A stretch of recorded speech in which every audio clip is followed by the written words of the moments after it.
my fellow collectors. This is Redapple921 again, and welcome back to another edition of Funko Pop Unboxing.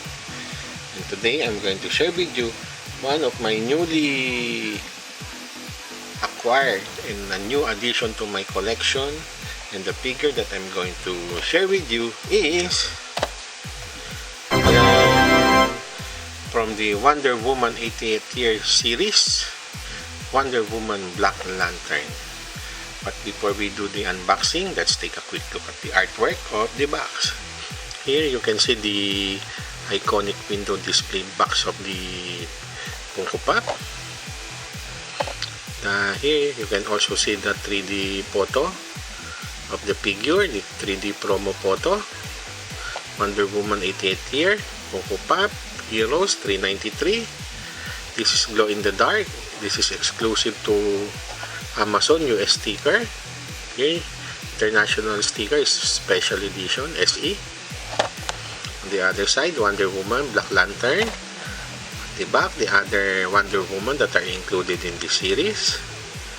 We already unboxed 5 of them. Four of them. Actually 5, including the Death Metal Wonder Woman. Then the other side, the whole body of the Pop, 3D promo photo, top and bottom. Now guys, for a quick and swift unboxing, let's do this now. Ta-da! Now, let's take a closer look at the figure.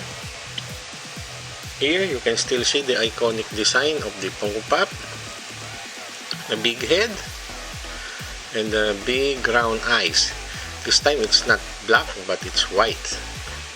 So it's glow in the dark, I think. Yeah, it's glow in the dark. Now let's look at the detail.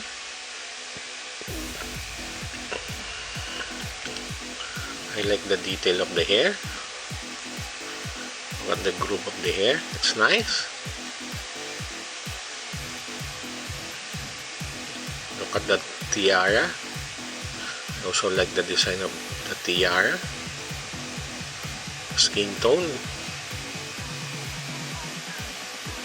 I like it. I also like the design, the color of the costume, silver, black, and white. Look at the lasso of truth. Oh guys, nice. Look at the axe, like the detail.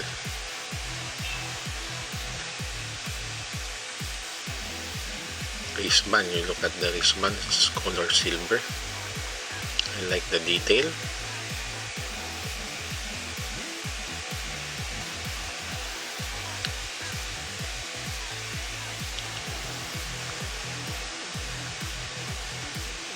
Nice one, nice.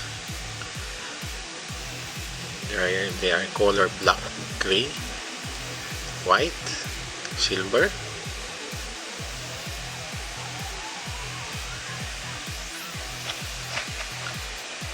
By the way guys, stand is included in this figure.